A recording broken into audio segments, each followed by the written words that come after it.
Well, again, good morning and welcome to this beautiful spring day. I hope it's as nice where you are as it is here in the Charlotte area. Mark Contra with the Messer Financial Group. And again, this morning we're going to continue in our life sales training series.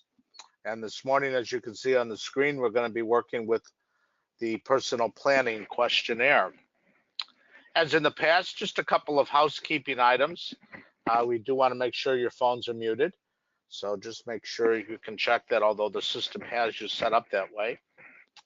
We're also going to ask that during the presentation, if you have questions, use that question box, and time allowing at the end, we'll come back and review those questions. And we're also going to work with you today kind of in a two-form system. Number one, we're going to have a little participation from you on the polling of questions. So we would ask that you kind of pay attention and stay with us and participate in the poll itself. And then, of course, the presentation of information. There will be a handout at the end. It'll basically be the same questionnaire that I'll be working with on the screen. Probably the screen might be a little bit small, so it might be a little difficult line by line item. But of course, when you have that document in front of you, you'll be able to see in a much more detailed network. So let's begin today again. Probably what's one of the most important steps doing a planning questionnaire, sometimes referred to as a needs analysis, also known as a fact finder. This is going to serve to help you identify the financial needs and basically the priorities of your client. It's going to assist you in developing the solutions that are going to be consistent with those needs and objectives. And when you complete the fact finder, you want to always be able to reinforce the confidentiality of the financial information that you're gathering. Obviously, thanking your client for entrusting you with that personal information, and ensure them that you will respect their privacy. Make them aware that the relationship that you have with them is going to be based on the trust, and that you will hold to the highest standards in the safekeeping of that confidential information. And one of the things that we'll do first is we're going to go to that screen, and you'll see the little disclaimer kind of gives you the verbiage that you might want to just kind of read it while you're sitting there with them. And as you go through it, obviously showing their name as being prepared for them, provided by you, and the date. You can do this one of two ways. You can keep it in your file personally, or you could also hand one to them so that they can have it for their records. Not that it's going to make a difference, but kind of like a little statement from you. And you also want to make sure that you inform them, as it reports there, that this report is not to be used as a substitute for any professional advice from either an attorney or an accountant or any other qualified financial professional. And what the fact finder will do is consist of the basic personal information. You'll have completed already at this time one of the health questionnaires. So some of the information that will appear on this form, you may have already transposed over from that health questionnaire, actually in advance of the meeting. And this again will allow you time for additional small talk as you're pursuing the true nature of your visit. So again, if you have been with us in the past, you have been able to use these documents or have started to use these documents that we're making available only to those who attend these broadcasts.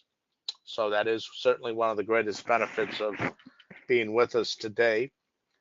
Also, of course, the broadcast is being recorded.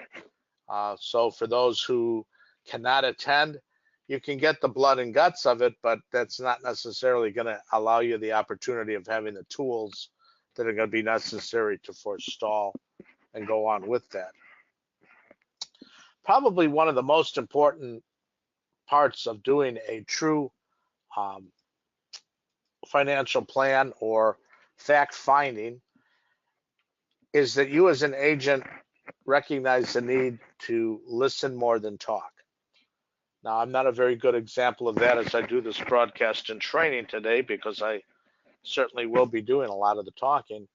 But the most important thing is that you let them participate more. And kind of to head that off at this time, Rebecca, if you can throw up that first polling question for us this morning.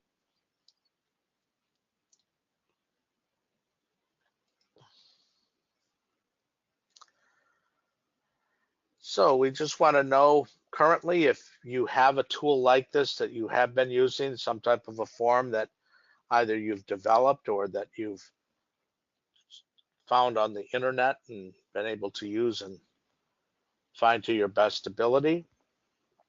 As we continue with that poll this morning, very good. We're getting a very positive response from the majority of our attendees. And pretty much following the pattern, we'll go ahead and close the poll off, Rebecca, that the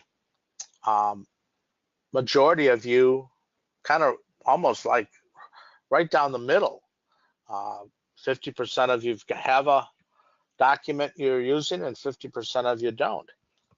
So at least I feel I'm going to have some accomplishments for a majority of you today, and hopefully add some little tricks of the trade for those that already have a form that they're working with to enable them to gain additional information.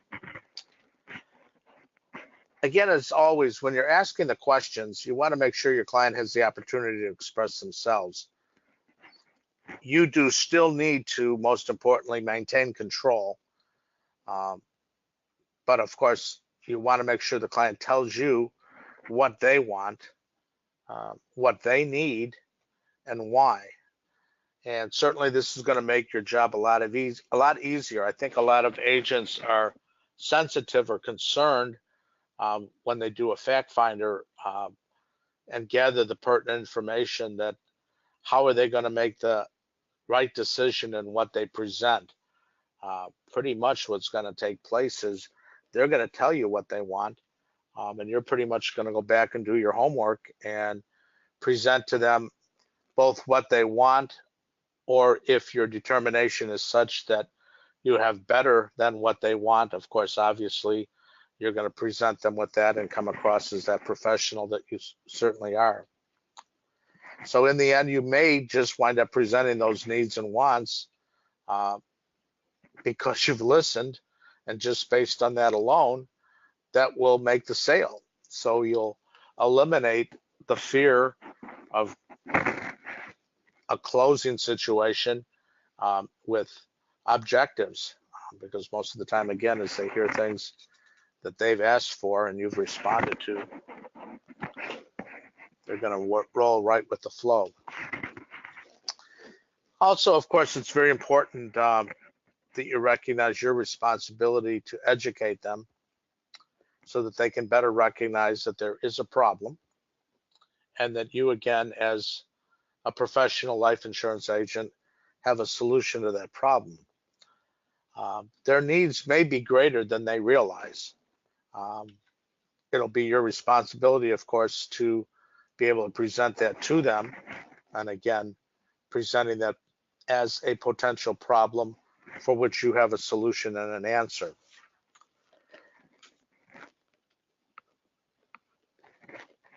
Also, as you pursue that final answer for them, it's also going to be important, most important, that you are able to work within the financial barriers that might exist within their own household.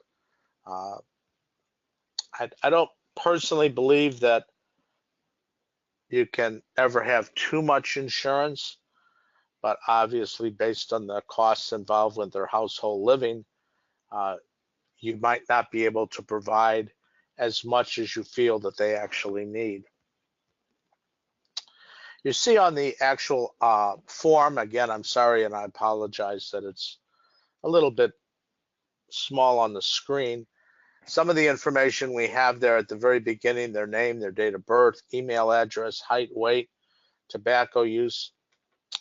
Those are things, and hazardous occupation, you probably gathered on that health questionnaire to begin with.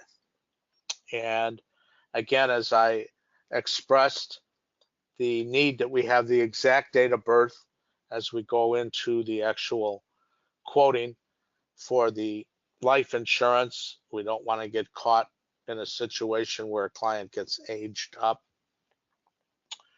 And so often that's what I hear from an agent when I have a client that's 34 and wife is 32.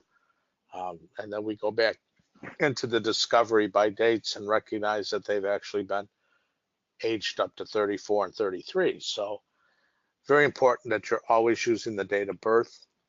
Obviously, it's important to have that email contact readily, especially today.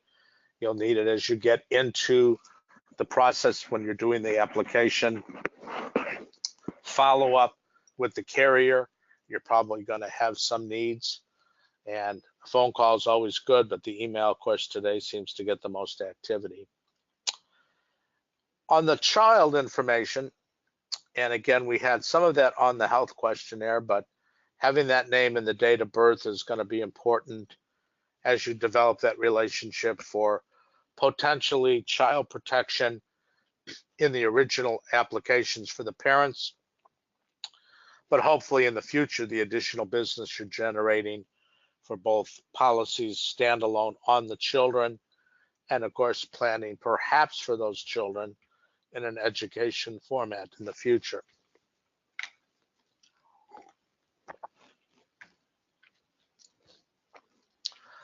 And again, the importance of the residence, and more importantly, do they own or do they rent?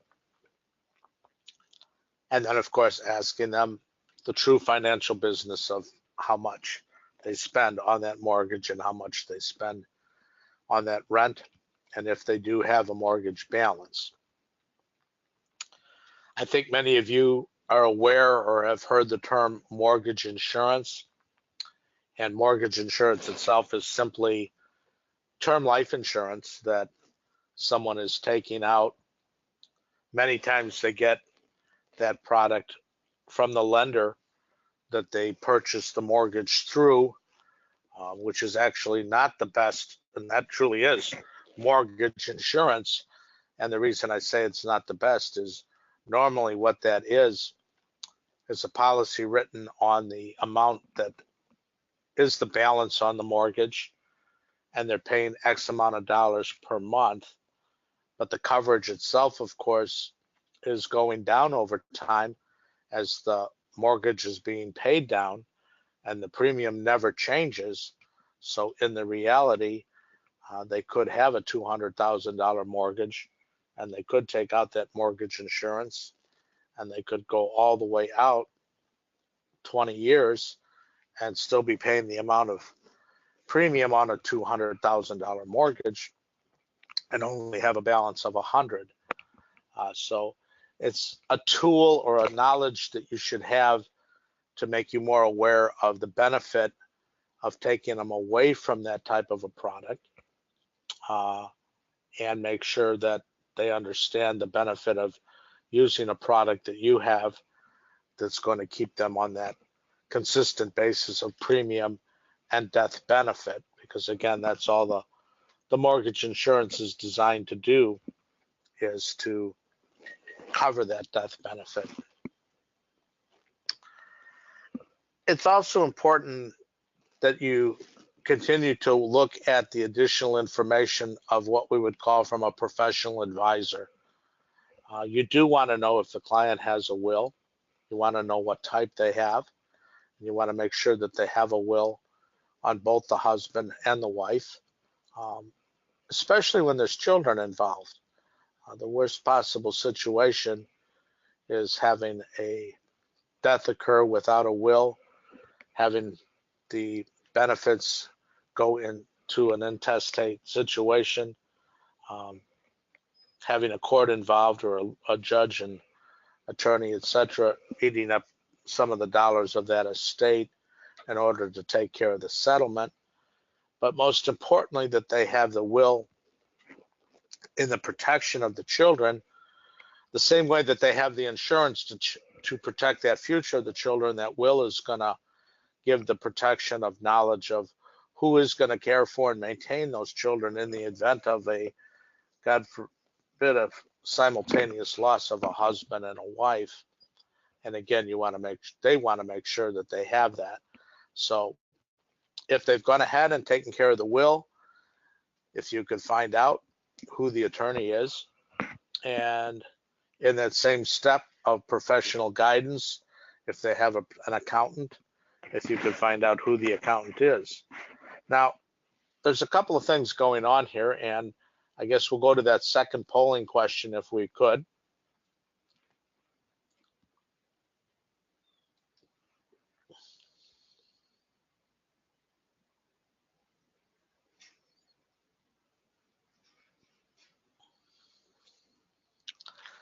So I'd like to know if you currently have a working relationship with an attorney or an accountant yourself.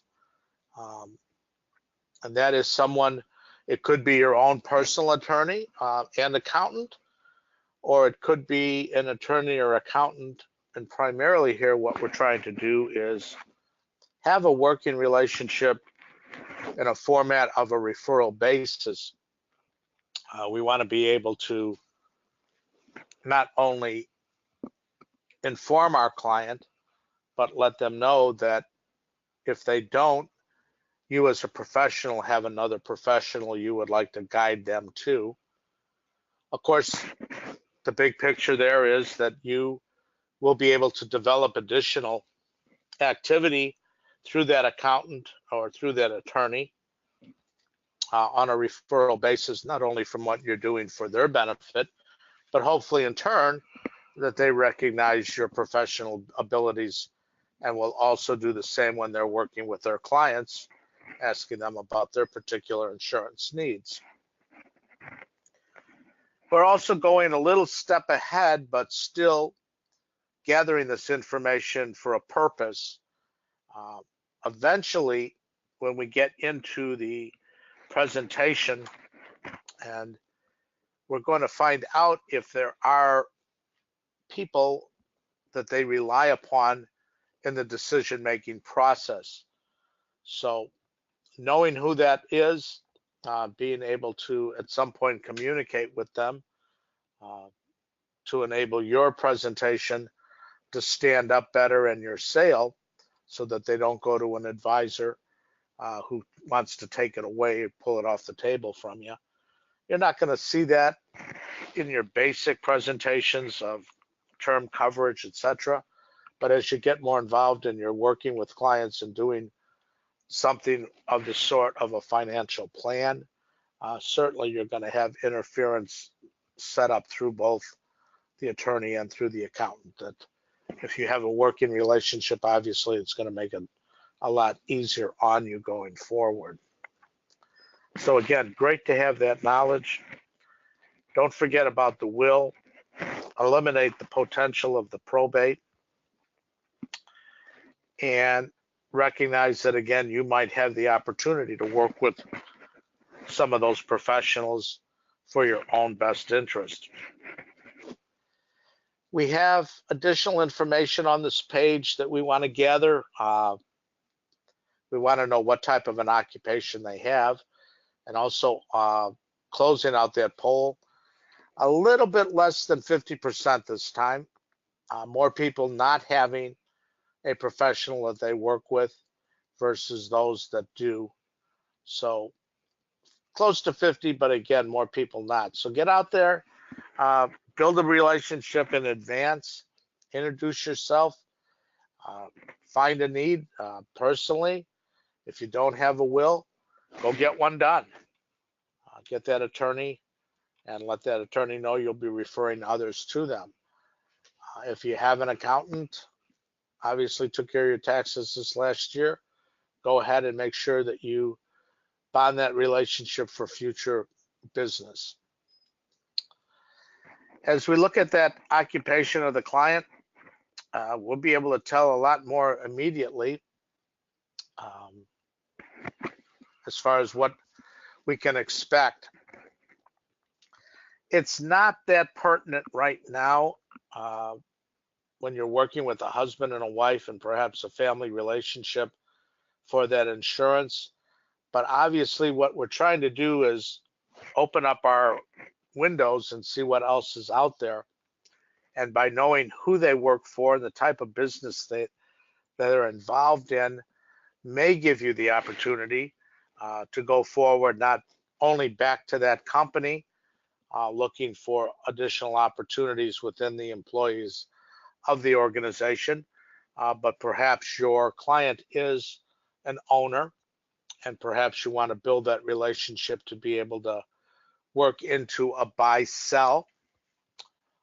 So you're going to be able to feather off from one opportunity into multiple opportunities. And again, it's so important in our industry.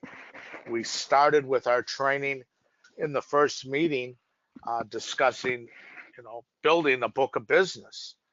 And again, I know that the participation that I've had and return calls from agents that about 50% of you have been doing this for some time, and really about 50% of you are brand new. So again, you're looking for ways to address and know how are you going to get some more leads. So this simple setting today, getting that basic information could be very important to allow you that opportunity. Of course, now again, we've had one section in residence that we asked about some financial information. And then again here, as we go through the employment, we want to know approximately what their annual income is and what other types of incomes they may have, which is going to lead us into the next section. Excuse me. And that's going to get into more detailed financial information. Now, the form that I'm using with you today, just for your information, I think as you can see, we started off with just a little basic cover letter in order to build some confidence in the privacy of the information that you're going to gain. We have a second page that was really very light, the first page of the actual financial planner, mainly personal information that you've gathered already in advance on the health. And now we're going to this third page and getting into more of the financial detail. This is a very simple fact finder. And just so you know, I do have available one that's much more in depth. It's probably 7 or 8 pages. But I tell you the truth, I hate to use it. I only use it when I've discovered that I've got a client that has some major financial wherewithal, that I'm going to get into different areas. So I hate to bring out a big form, lots of pages in that first meeting. And I should have touched on that too, because usually what's taking place, this fact finder is your first meeting with a client whom you either do or do not have a previous relationship with. It's not meant to be a selling situation. And again, I touched on that in earlier presentations, that one of the things about a good life insurance agent and your work is you're not truly in a one sell close the majority of times. If you're really doing a good job and doing your work, you should have at least 2 meetings, and it could take up to 3, again, depending upon the in-depthness of their needs. But as we go forward, as I'm saying to you today, I like sticking with this very basic, really 2-page fact finder. It's going to give me enough information that I need to know as I'm going through the planning. It's going to allow me to get enough personal financial detail that's going to assist in actually determining what those needs are. And again, it's going to keep it simple enough so that it's not overwhelmingly intimidating. So as we get into the financial information, of course, we need to know what are those assets. If you haven't done a planning guide like this before, always the best thing is to do one for yourself. So as we close out later today and we make this a handout available to you, take the time and fill one out for yourself and your spouse, and just see, how easy it is, or recognize the areas that might create a little bit of extra work. Now, some people are going to know what they have in savings. Some people aren't. They're going to have to go get a book out or their last statement from the bank. Investments, we're leaving that wide open when we ask that question. I really don't want to get into, their stock holdings, etc. You might do that again under a financial plan, and that's what happens with that 7-page document. But in this case, again, we just want some pertinent information. Do they have an IRA? In other words, have they determined to be savers? Do they own that real estate? We have a little bit of knowledge of that on the previous page. Do they have a business relationship? Other personal property? And again, depending upon the wherewithal of your client, that could be other basic things that are just in the home. But for that higher base clientele, it might come into some of the arts and some of the treasures that they have in collectibles. After we gather all that information, we know and should have an approximate of their total assets. And this, of course, is being done for both the husband and wife just in one page. I didn't separate it. Again, in a more detailed fact finder, you really would have one for the husband and one for the wife. But again, you're getting into some pretty complex working. Then, of course, against those assets, we need to know the liabilities. So again, we're back to, do they have installment loans? That could be loans on an automobile, some type of truck, whatever they may have. Again, we talked about the mortgage on the first page. And then do they have accounts, credit cards? Most people have one or two today. Some unfortunately may have problems with those credit cards and how much they do owe. Do they have other types of charge accounts available to them other than credit cards? And those could be lines of credit either at the bank, or could simply be accounts on furniture or other things in the home. Do they have personal notes? As a business owner, do they have business debt? Other types of liabilities that you might not even be thinking about, that I'm not at the moment, that might come up. Maybe they're assisting a family member, an elderly parent. Maybe they're looking at assistance not even to an immediate family member, but outside of the family. So you need to know what those current total liabilities are. And then this is a little tricky one right in here, but this is part of your guidance. What is your current monthly systemic savings plan? What we're trying to find out here is, are these people savers? Do they have the flexibility of some funds available that you'll be able to put to use in the insurance planning? So again, just asking that basic question, do they do something every month separately to build a savings account outside of what they're doing on maybe in an IRA or other investments? Excuse me a moment.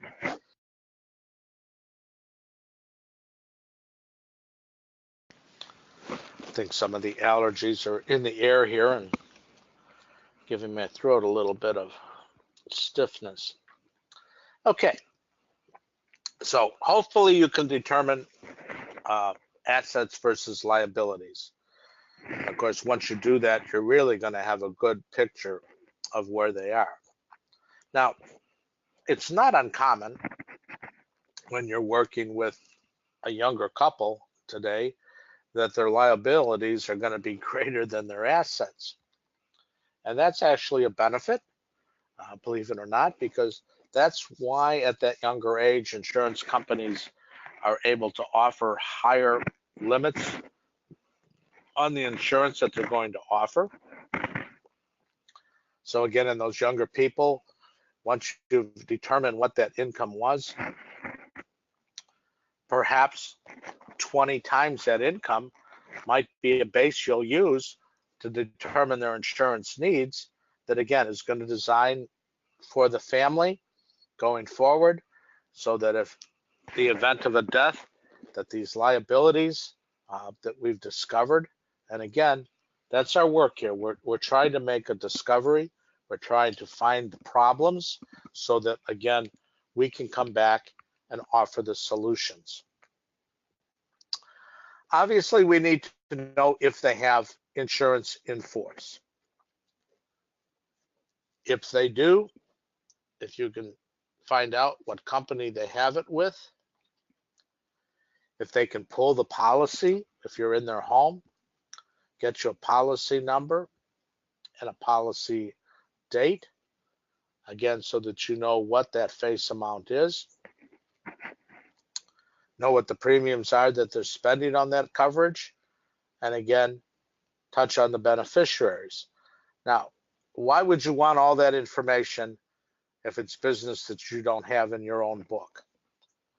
Okay, a couple of things are going to happen here. Number one, when you do get to the point that you're going to be able to add additional insurance to their portfolio and you're making the application, the carrier is going to want to know if they do have current coverage, how much they have, and if they're going to keep that coverage in addition to what they're purchasing from you.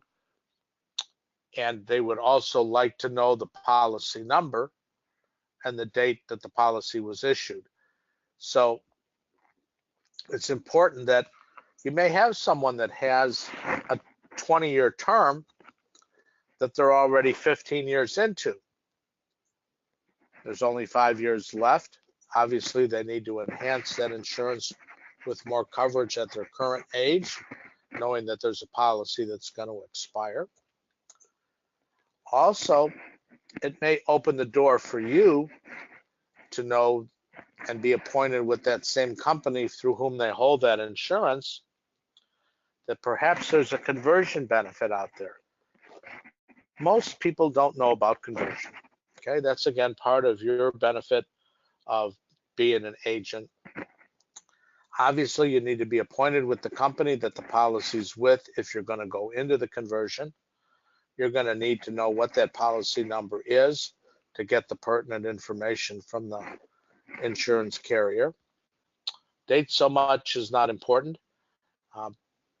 But again, in order to make that next step, and perhaps you're not going to sell a brand new term product this time, maybe you're going to convert an existing term product based on their age and qualifications into a permanent product.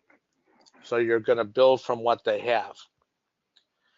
Also, it gives you an opportunity when you're asking about the beneficiaries, because maybe they took out that policy 15 years ago, and 2 of those 3 children that they have on their list didn't exist, and they've never gone back and made any changes. So again, as a professional, you're bringing to their attention the need to address that issue and add those additional children as beneficiaries to the existing policies. Again, too, this is also going to help you with this face amount to determine how much additional insurance is going to fit within their budgetary needs. When we look at the companies that they have other policies with, I don't think you're going to run into many that have the long-term care. Okay, I gave it the space just in case it exists. Obviously, if it does, they have made additional plans and allowed themselves the opportunity to have that. All it's really doing is bringing to your attention a future type of need that they will have. Also, if you're working with them, again, and have not worked with them in the past and don't know much about what insurance they have up above, the fact that your policy is going to bring into them the ability to have the disability benefit. Now, when we're looking at the big picture of their insurance, perhaps you are a health agent, perhaps you already have that health insurance in effect. The dollar sign here is only meant to take care of the premium cost for that insurance, not obviously the coverage.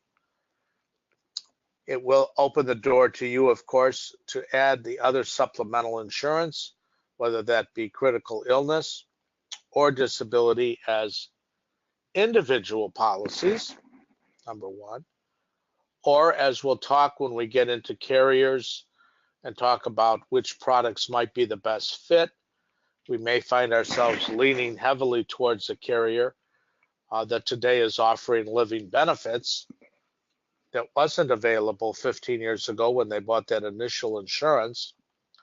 And again, most importantly, you'll be the hero because you're going to help them enhance the life insurance coverage, bring to their effect the problem that they could have not having a disability or critical coverage, and then offer them a solution, again, of a policy that's going to give them all of those benefits. And we'll talk again in greater depth.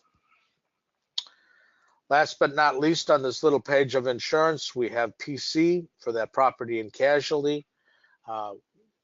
Those are always set up on an annual renewal basis. So if you can find out what they have, who it's with, and what most importantly is that date, you may not personally be involved as a personal casualty insurance agent, but again, there's another relationship for you to build from. It's a great one, to tell you the truth, because most P&C agents really don't want to get involved in the health and life side. It's just that simple. So if you can go out and reach out to some of those people, you'll find that you'll build a great referral basis. Let them have that P&C business, and of course, allow them the opportunity to start sending from their book of business some of those clients for you for life.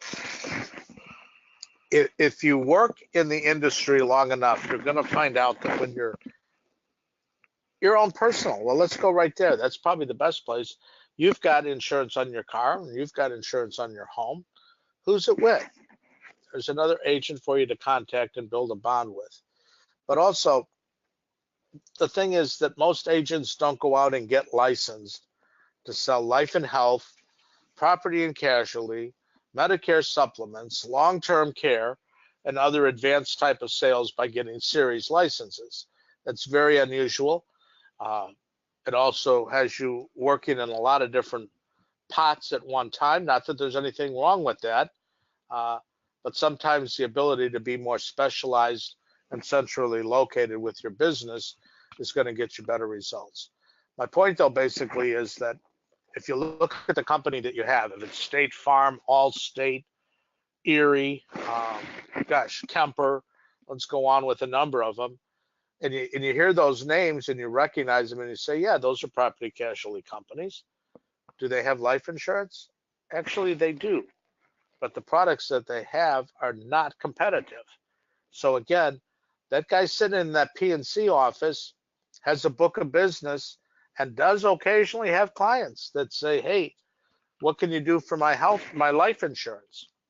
And some of those companies even do Medicare supplements, but I'm going to tell you, they're not competitive. They're not going to give your client the benefit that you can as a broker, being able to recognize all of the companies that are out there, provide the best benefits at the least amount of cost to your clients. That's what's going to make you the specialist, the professional, and that's what's going to build that bond over a longer period of time. So get out there and find yourself a P&C person, at least one. Start with one. Hopefully you find a good one, because you really do want to kind of centralize your focus, your business towards them, the same way you would with the attorney or the accountant. But I think you'll find you'll get more immediate results when you go with that professional with the property and casualty and a referral working relationship. So go ahead and try to do that if you can today. Okay. Not really sure. Rebecca, let's go ahead and throw up that third polling question.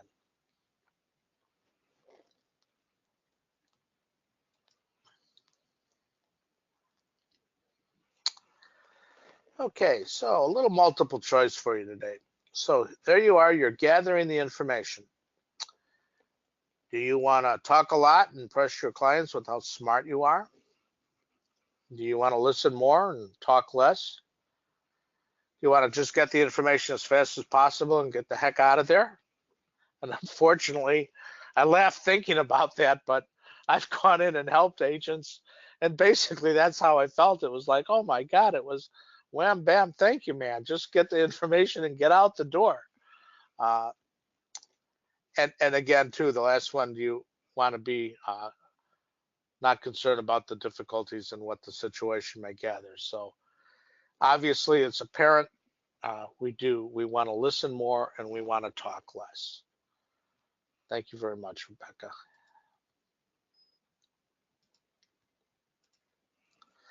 Okay. Oop.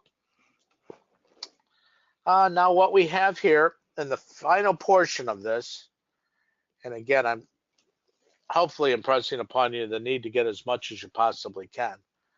But here is where you're really going to find out if you haven't got them to talk, haven't got the feedback, haven't got the stuff going back and forth, here's what you're going to find out.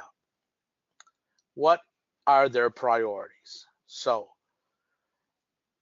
based on low to high or absolutely none, is it important that they protect their family's lifestyle?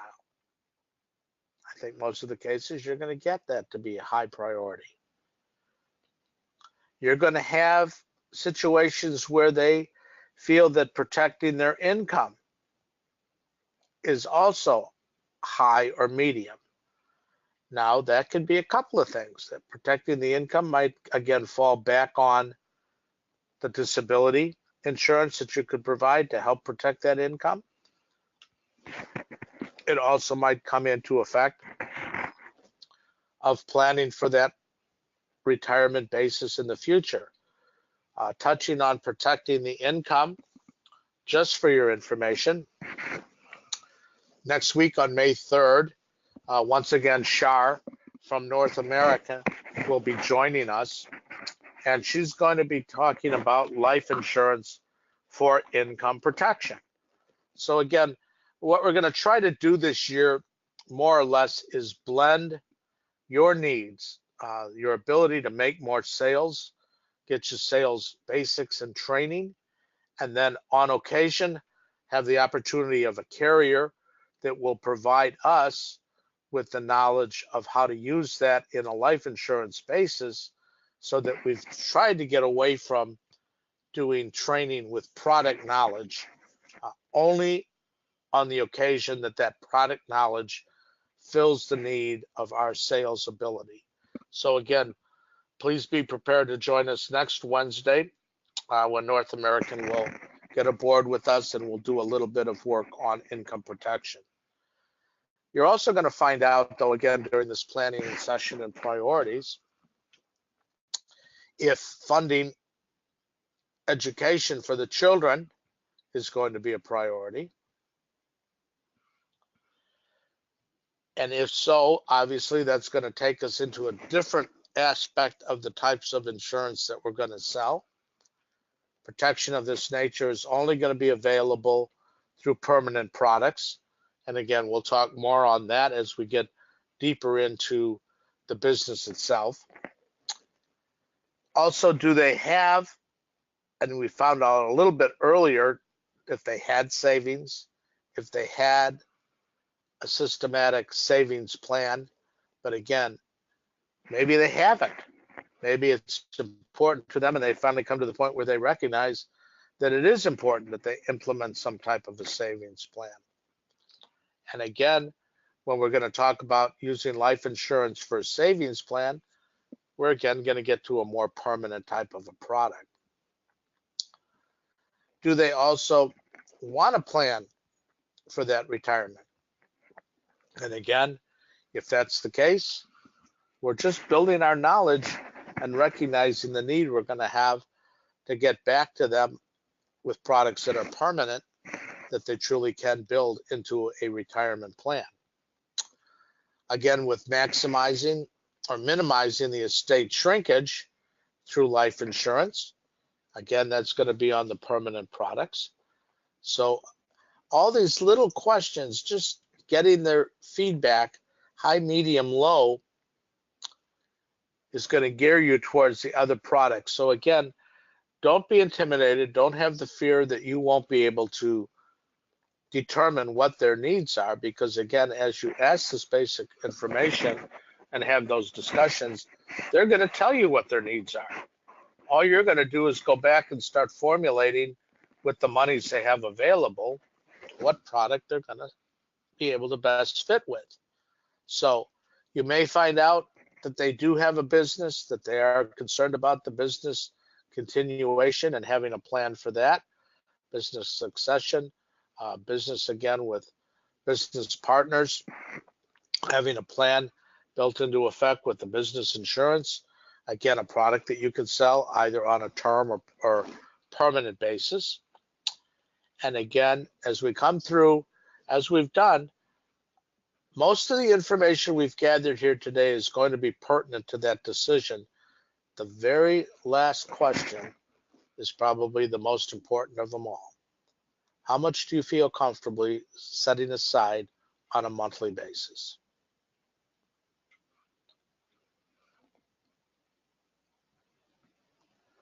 You want to pause as I just did. You want to look them both in the eye. You want to try to get an answer from both of them, what they feel they can afford to set aside on a monthly basis. So in other words, they've told you what premium you're going to try to design to fit their needs. So it took a long time to get to that most important question. But again, if we do it with confidence, we do it in a professional manner. This one that's the most important is so smooth and easy to just ask at the end, how much money per month do you feel comfortable setting aside? There you go. All right, if you would please, Rebecca, you want to put that document up on the website for them. Meantime, I'm going to take a look and see if we have any questions.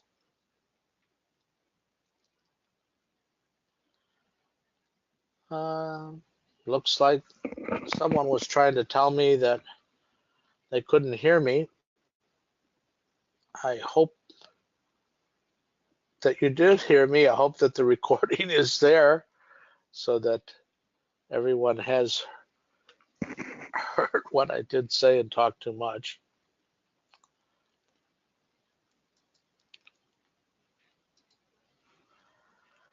Okay, so you have right there that link.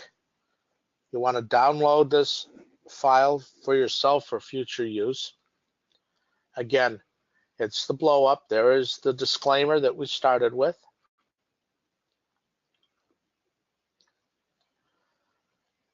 There's the full size.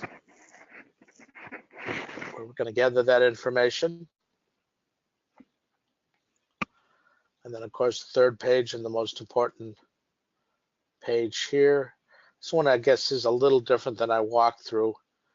It basically came all the way over to this third page for setting aside those financial plans. So we couldn't break it up on two. Gave us more space here.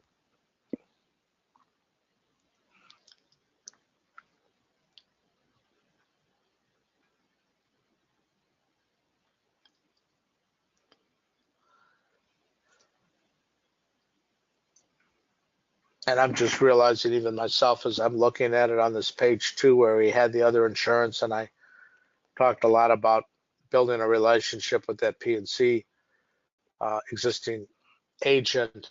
I probably need to break this out and add in here agency name, agent, and build that right in there so you can make that immediate contact when you go back and start working on your planner.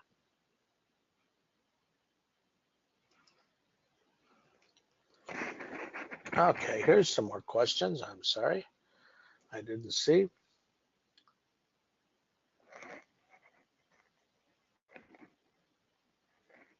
And someone's saying they see a vertical line through the document. Yeah, that's true. It is on this particular document. It happens to be my screen has one of those little dead sections in it. I apologize, but it won't be there when you download it. It shouldn't be. Call us if it is, John. Good question, Anna.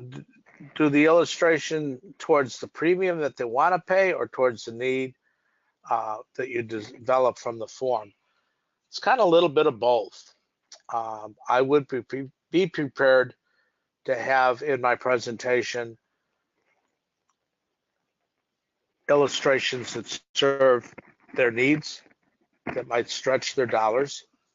Don't get ridiculous and try to stretch them to twice what they say they can afford, but you do want to have some stretch in there. And I also would have something in there that would definitely just fit their needs, because I don't want to do all this work and not walk away with at least a basic term sale from it. And we got a good question here. Charles is asking, at what age does it make sense to buy an indexed UL? Charles, again, as we're doing this work, again, our basic work is going to be the protection immediately. If they're old enough to afford the opportunity to add and enhance their insurance with a more permanent product, then we're probably going to look at that universal life or that index universal life or that whole life product. So I don't really want to say it's an age. I think it's more of financial ability to afford those additional.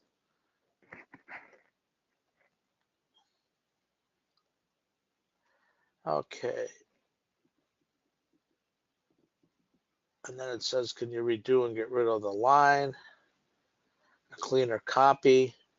So I guess perhaps this line did.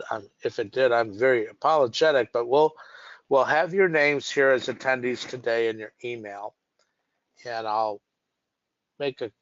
pull this thing off of the form and see if it is on all of them, and we'll have the marketers, as they're calling back or talking with you, we'll make sure that we get out to you the form without the line.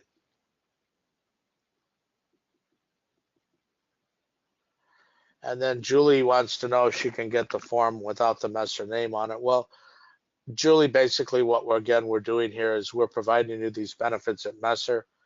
We would hope that you're already appointed with Messer to sell the companies that we have available. We would hope that you would be proud to use the name Messer Financial, giving some more strength to your own ability in the products that you're working with. Cynthia asks, what questions need to be asked to determine what a client perceives as a lifestyle? Well, I think it comes more, Cynthia, into the effect of what's their comfort zone. Where does a husband want to leave his wife and children in the event of his death? Where does the wife want to leave her husband and children in the event of her loss? And then any additional plans that they have for the best protection of those children. Sometimes lifestyle could mean that they have expenses that maybe they need to deter in some way in order to have more funds available to do the protection. But of course, we do live in a society that's always looking for more, perhaps stretching themselves out a little bit too far in some areas, but really need to be reeled back in and see what benefits they need to have again. And that's where you become the professional and the solver of the problems that they need to recognize. And then we have a question, getting ahead of ourselves, Anna, asking about a presentation and regarding the difference between an IUL and whole life, and a lot of controversy on those products. And yes, and you're going to hear a lot of controversy, and that's going to continue between indexed ULs and whole life. One of the simplest answers that I have to that personally is that whole life's been around a long time, girl. Well over 100 years, continues to perform, and the finest of companies offer whole life. The Index UL product is relatively new. It's only barely 10 years old. It was a replacement for basically flexible universal life that imploded on people and the policies they bought in the 80s. So does it have a place? It certainly does. Does it have a track record to prove to me in time that it is the answer? Not at this time for me personally, but that's my personal decision. So you'll have to do your own homework on that, and you'll have to decide, as other agents have for themselves, what product they are most comfortable with selling, because they know as an agent they intend to be around for another 20 years and they intend to service those clients' needs. And it's more about the needs of the client than it is servicing the agents.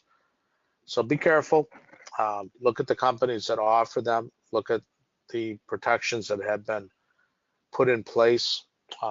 Obviously, the government's even had to step in and give them a guideline of how much they're allowed to forecast on those presentations, because they were doing, again, with the Index UL products the same as they did with the UL products that had flexible premiums, showing gains that were not realistic over time.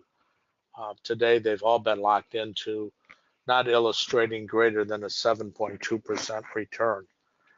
Again, take the time, do your homework, and talk with other agents and find out what products might be best for your needs. Always, you have the opportunity to call us. I'm always available as well. Talk to you about what you're working with. And I think that's about what I have here on questions today. Again, I thank you all, and I'm sorry for that line. I'm going to pull it and see if that's what happens on my end. And if so, again, we're going to get back to each of you and send you an email with clean copy. Again, Mark Conter signing off this morning, asking that you be with us again next week when Shar comes in. And then the following week, we're going to get into the discovery from that fact finder of planning and doing our work by using a case example. And from that case example, we'll probably assign some homework for you to do your own casework. And then after we do the casework, we'll get into the quoting tools and how to go about getting that illustration and getting prepared to make the presentation that'll follow. Have a great week, and we'll talk to you again next week. Mark Hunter signing off. Thank you.